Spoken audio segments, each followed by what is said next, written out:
Hey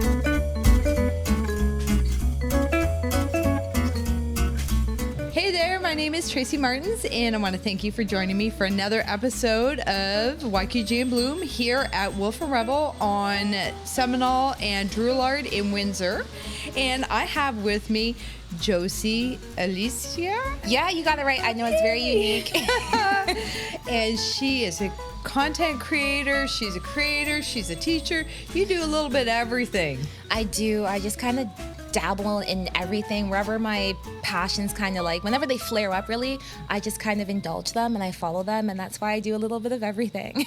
So what is your main thing right now that you've been doing? So my main thing right now is content creation and influencing. So my primary platform is Instagram. I do a lot within like the beauty and fashion niches.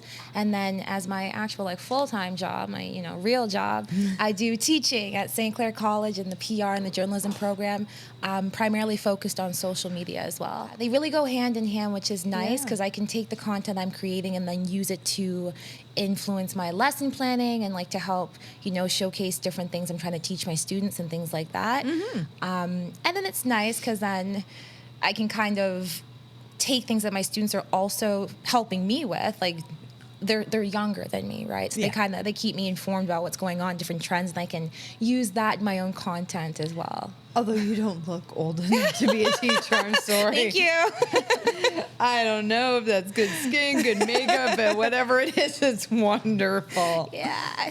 It's a lot of good skincare, but St. Clair, they're really good with hiring their own. So I did a lot of schooling. I have, I think 8 years of formal education under my belt.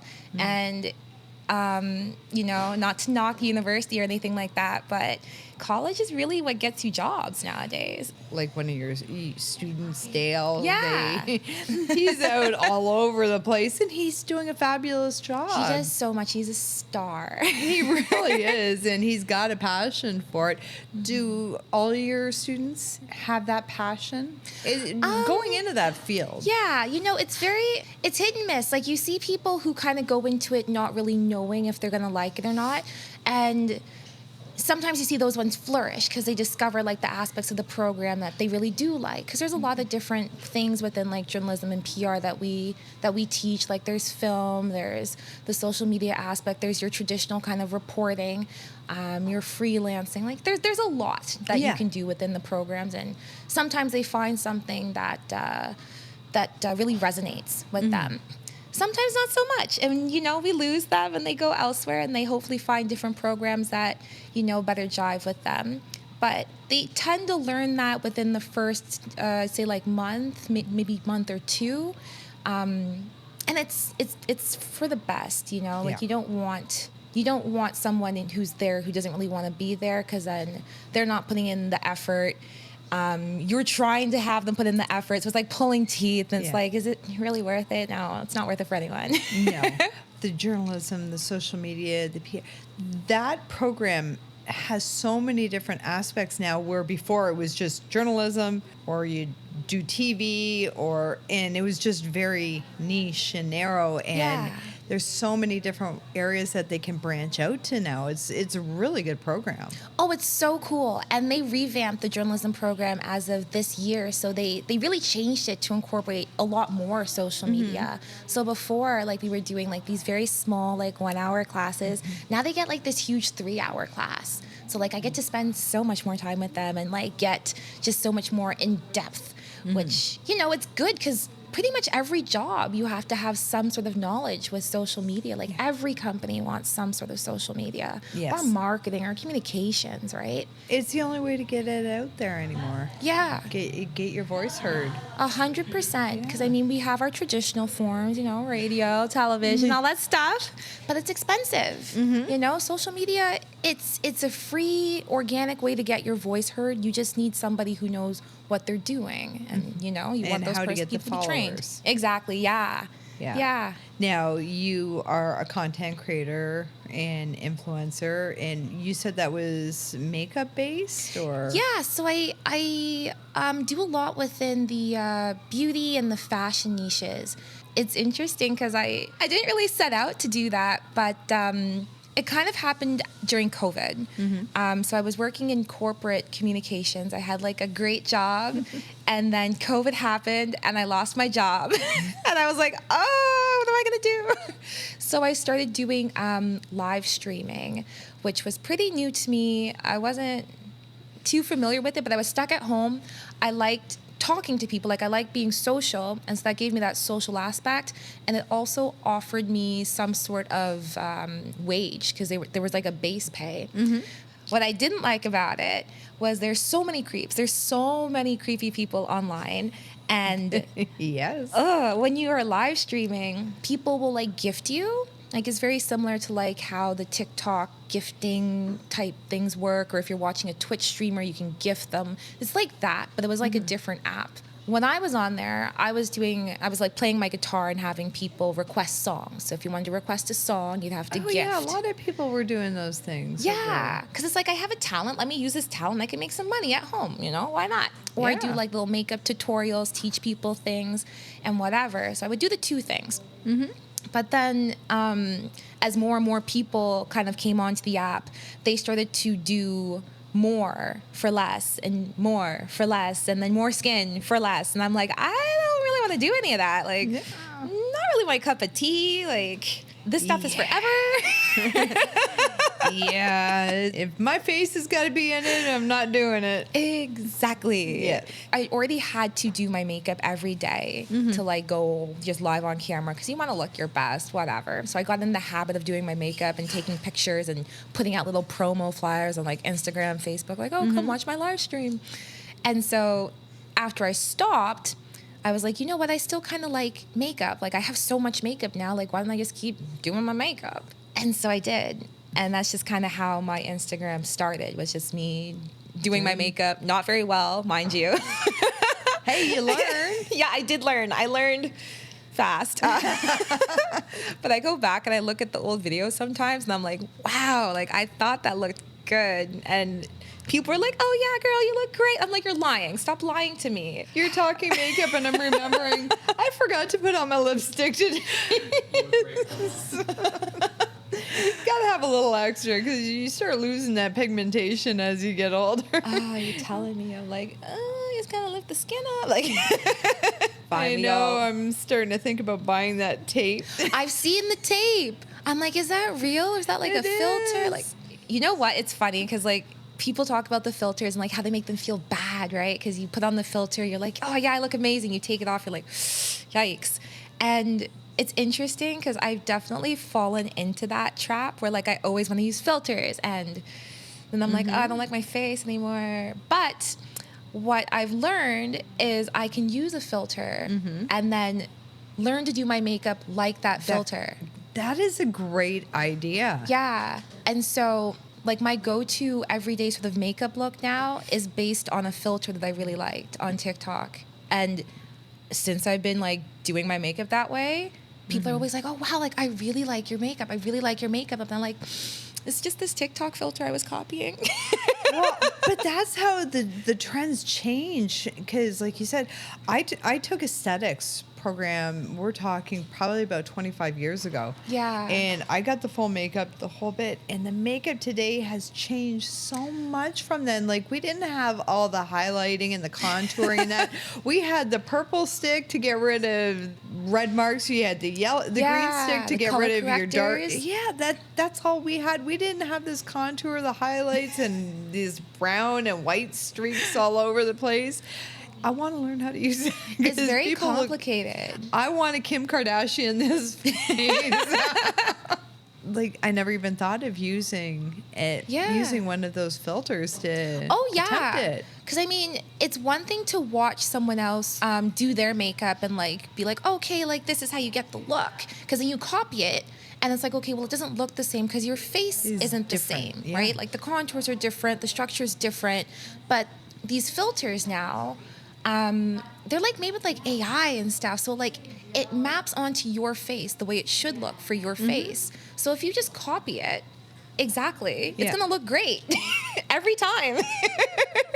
So how many videos or tutorials do you put out? That's a great question. Is it weekly, monthly?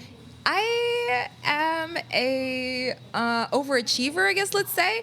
I put out content daily. So every day there is something new. It might not be a tutorial. I do a lot of product reviews because like right now we're in like the Christmas season. We just had like Black Friday, Cyber Monday, all those crazy kind of promo sorts of deals. So there's just been a lot of brand content to get through. Yeah, so lots of product reviews. I like to do like oily skincare tips because I have oily skin, and I'm like, well, this is what works for me, so maybe it'll work for you, type things. Your general unboxings. I do fashion for like mid-sized women, generally with online fashion retailers. Sometimes I do thrifted finds. I'll do get the looks, and this is where I'm actually like going through like a full tutorial of like this is how I did my eyeshadow, or this is how I blended out my ombre lipstick, or things like that. Sometimes I'll feature specific products that I think would help like a specific concern. I've just gone into like hair influencing, which I didn't even know was a thing, but hair influencing. And yeah, like wig reviews, like all like the world is your oyster when it comes to beauty, because there's so much. How do you, because you said that you're an influencer. Yeah. Now, how do you stand out from the rest? Because, I mean, there's so many that are content creators. What makes yours stand out? What makes me me? Yeah. I think I try to let my personality shine through when I'm like doing my content, and I think that's probably the only thing you can do, because I mean, I do hop on trends. Like I do like to use like transitions that I see that are really cool, and I'll try to like copy them or like put my own spin on them and that sort of thing, and that can get a bit generic or formulaic. But where I think I stand out is just that I try to be like me, where I'm fun and I'm bubbly and I'm like your internet bestie. I was thinking bubbly when you were saying it. You are very bubbly. Yeah. So I try to bring that to my content. And I like to have like just bright and fun content. I've been like a bit more like moody in like my outfits. I'm covered in cat fur, by the way, because I have cats. But I've been doing like this kind of like, not monochromatic, but just darker kind of themes lately with pops of color. And I'm still trying to keep the color because I like that happy, positive, bright kind of vibe. That's great. Yeah. So can I ask, how many followers do you have on Instagram? I think right now I'm sitting at just over 44,000 followers. Gosh. Yeah. So it's been like, just like amassing over time. Like it dips and it where I guess ebbs and flows. That is amazing, though, for somebody from Windsor. Yeah, right, Windsor, putting it on the map, right? Now, do you do TikTok as well as Instagram? I have started up on TikTok. I'm struggling with that algorithm. I really am too. Maybe I'm old. I don't know. I don't get it. I swear to goodness, I'm the same way. It's like I can put out some really good content, and it's it tanks, but then something stupid will get like 12,000 or 3,000. It's like, really? My most popular video on TikTok makes no sense. And it's actually a deodorant that I bought from here. It's a Thai crystal salt deodorant. And I bought it. I thought it was the coolest thing, and I was reviewing it. And it just like blew up for no reason. And I'm like, okay, whatever. I've done videos like it since. Nothing. Yeah. Trash.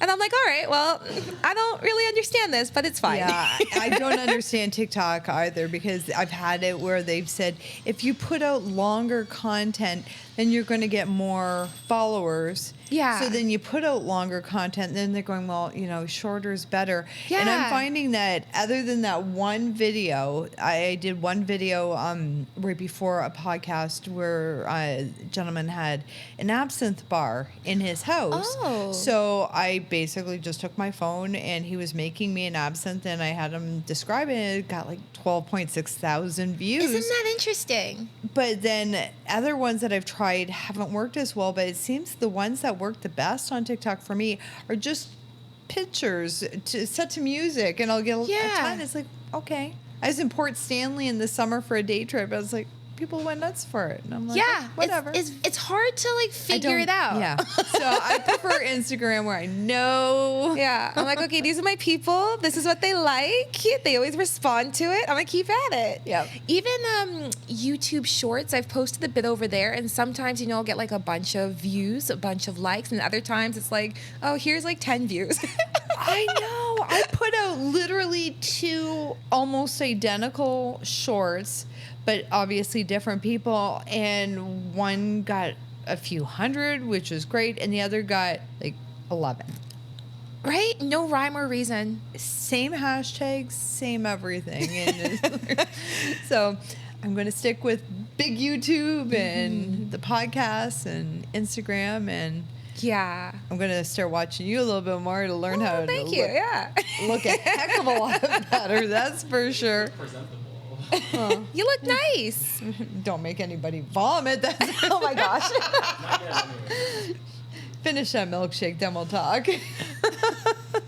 And then my husband, he'll scream later when he says, stop talking to people off the screen because we can't hear them. Talk to me for a second, because I want to know the story about why I was a part of your presentation at school. Oh, that's a good question. Okay. They sent it to me, and I Yeah. cried for like 3 days straight. I was like, I don't know what's going on. Okay, so you use my little grandson, Yeah, I Jake, follow here. both of you on Instagram. So like I like to follow local people in Windsor because I've always been interested in like local events and that sort of thing. So like I used to use like the Windsor Right a lot to see like what was going on around town, and I just don't use websites a lot anymore, right? It's just like whatever. I'm always on Instagram, and so I'm not even sure how I came across your accounts. It might have just been like searching through like YQG or like Windsor or like something like that. But I'm like, oh, like these people look cool. Like, okay, like they're talking about local stuff, like featuring it. And so I think that's why I followed you originally. Yeah.